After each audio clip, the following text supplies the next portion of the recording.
Selamat bertemu kembali.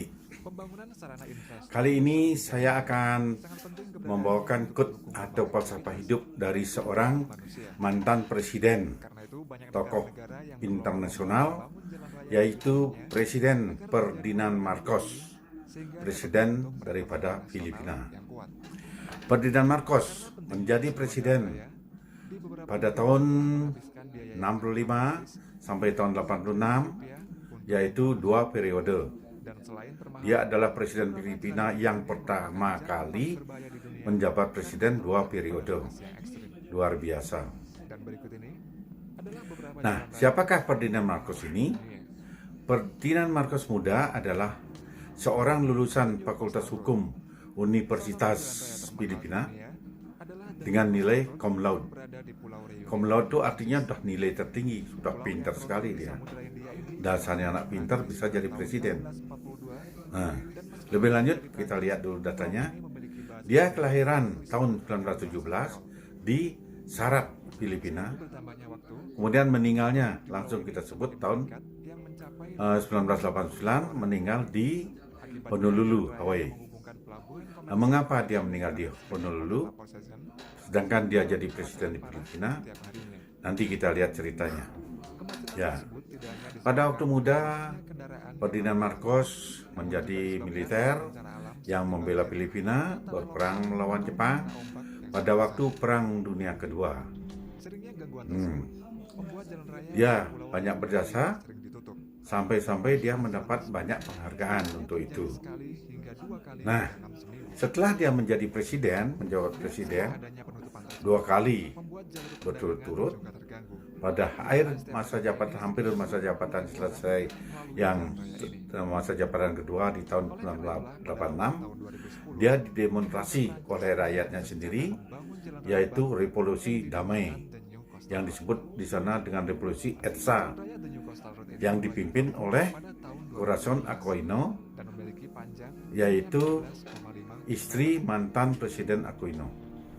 Tuh pemimpinnya. Sehingga Corazon Aquino akhirnya menjadi presiden menggantikan Ferdinand Marcos.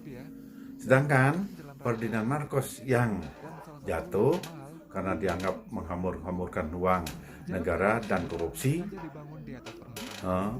Itu dia korupsi. Terus dibuang ke Honolulu, ke Hawaii. Akhirnya 3 tahun setelah dibuang ke sana, tahun 86 dibuang. Tahun 89 dia meninggal di sana bersama keluarganya, ada tinggal di sana. Dia meninggal. Akhirnya jenazahnya bisa juga dibawa setelah beberapa tahun, bisa dibawa dan dikuburkan di Filipina. Keluarganya, terutama istrinya, pernah pada waktu balik ke Filipina 2 kali berturut-turut mencalonkan diri menjadi presiden, tapi gagal terus, tidak dapat suara. Untuk Imelda Marcos, istri daripada Ferdinand Marcos, nanti ceritanya tersendiri. Itu ada cerita khusus nanti. Nah, sekarang kita lanjutkan ceritanya Ferdinand Marcos dulu. Dia orang luar biasa, dari lulusan cum laude Fakultas Hukum bisa menjadi presiden. Sayangnya waktu presiden yang kedua dia terkena revolusi karena dianggap banyak merugikan keuangan negara. Nah, kita di sini ingin melihat quote-nya, falsafah hidupnya. Bagaimana falsafah hidupnya Ferdinand Marcos itu? Pasti dia punya falsafah hidup yang luar biasa. Dia sampai pada titik atau puncak kejayaannya, berarti dia mempunyai kepercayaan diri pada quote-nya dia sendiri, pada falsafah hidupnya dia sendiri. Yang saya sempat baca ada quote-nya begini, banyak quote-nya, banyak sekali. Yang sempat saya baca quote-nya itu atau tertarik pada quote-nya itu, yaitu dia menyebut, saya sering bertanya pada diri saya sendiri, untuk apa saya akan diingat dalam sejarah? Apakah sebagai militer atau pahlawan militer? Apakah sebagai seorang sarjana? Apakah sebagai seorang pembangun atau bapak pembangunan?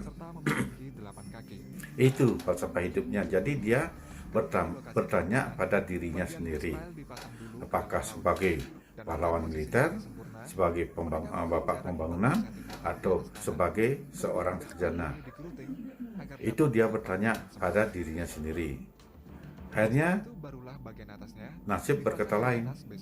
Ternyata terakhirnya dia dianggap sebagai koruptor yang membawa lari keuangan negara sekitar 5 sampai 10 miliar dolar. Berapa itu? 5 sampai 10 miliar. Pada waktu kejatuhannya itu masih bisa dikembali sekitar 3,5 miliar dolar. Nah itu sisanya itu udah tidak tahu kemana larinya.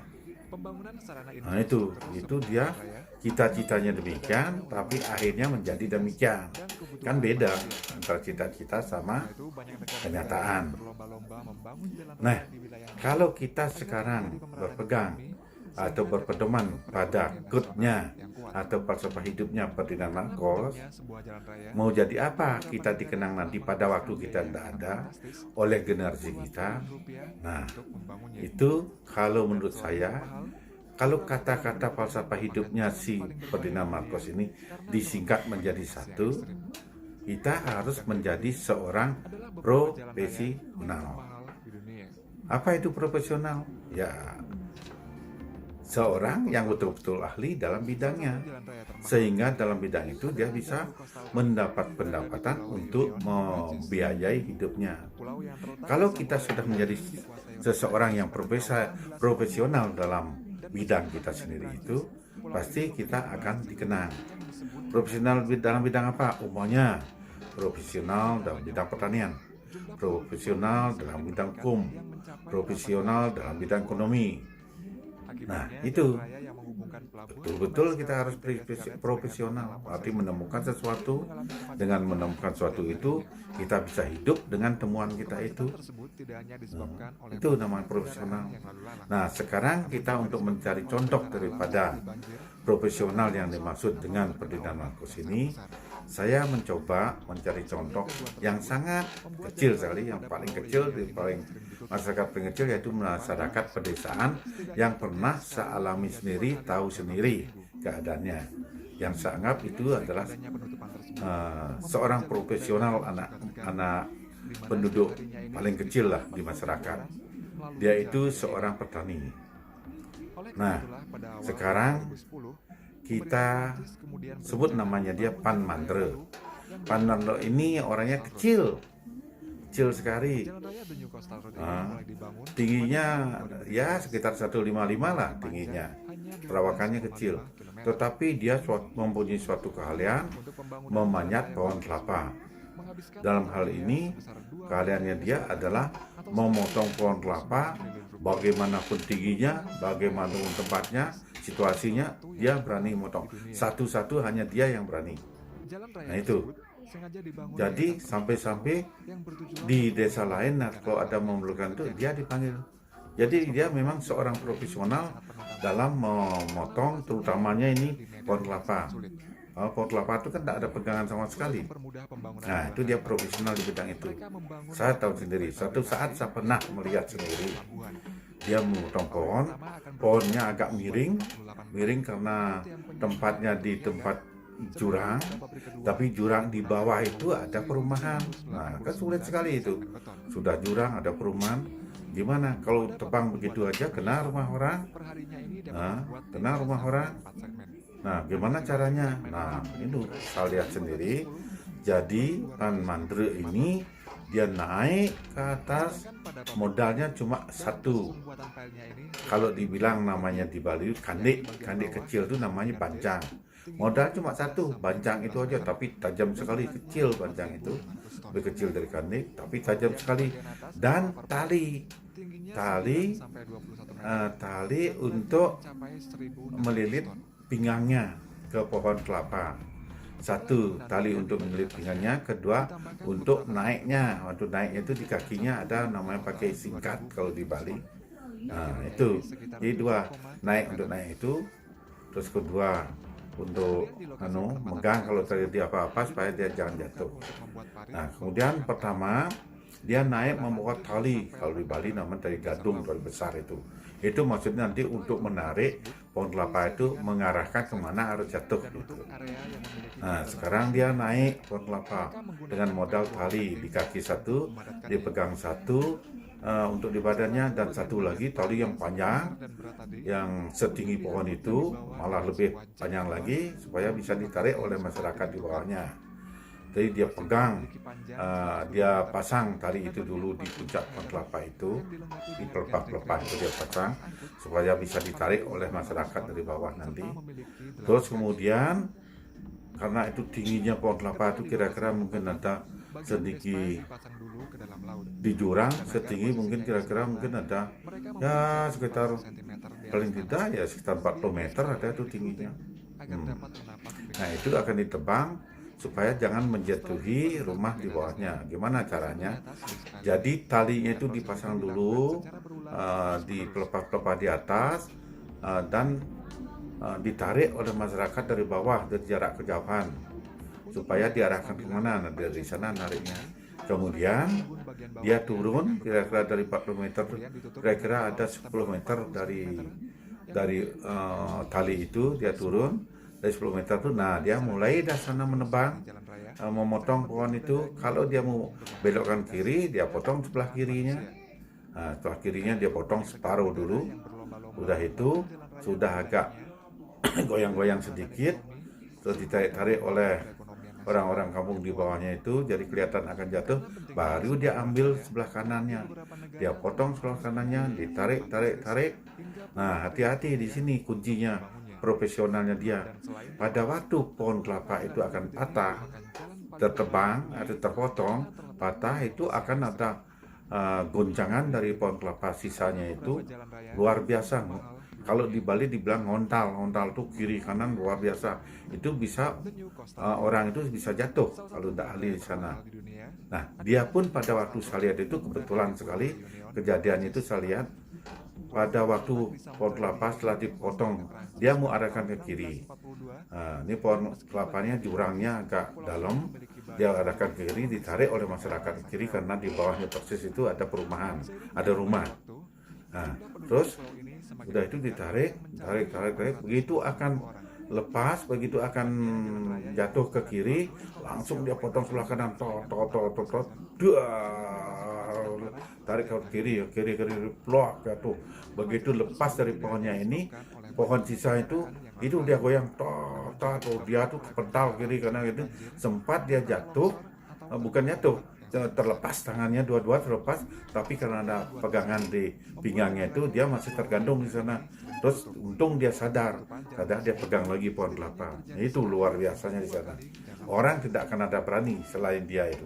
Satu-satunya di kampung itu hanya dia yang tahu Pan Mandro itu. Nah terus dia turun. Terus dia kerjakan lagi, karena kalau sekaligus kan sulit, potong lagi sekali, baru 10 kan sisa 30 meter.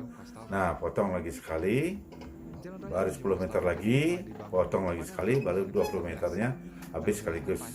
Aman yang di bawah, tenang, aman yang di bawah itu. Jadi artinya yang di bawah itu rumahnya tidak kena. Itulah kehebatannya dia. Jadi dari keahliannya itu, keberaniannya itu, dia bisa mendapat penghasilan. Terkenal kalau di kampung saya, Pan Mandro tukang potong pohon kelapa. Jadi sampai dimanapun orang dengar itu, lain desa sampai kemana-mana, dia yang dicari khusus itu. Ya paling tidak kalau zaman dulu itu seminggu sekali paling tidak dapat dia order. Ada saja ordernya ya itu kalau satu. Kadang-kadang pohon kelapa yang ditebang itu pernah saya sendiri nebang pohon kelapa sampai 20, karena kebetulan tempat itu saya pakai menjadi perumahan. Nah ya dia aja yang udah memborong itu. Nah, itu namanya menjadi profesional di bidangnya sendiri dan bisa menjadi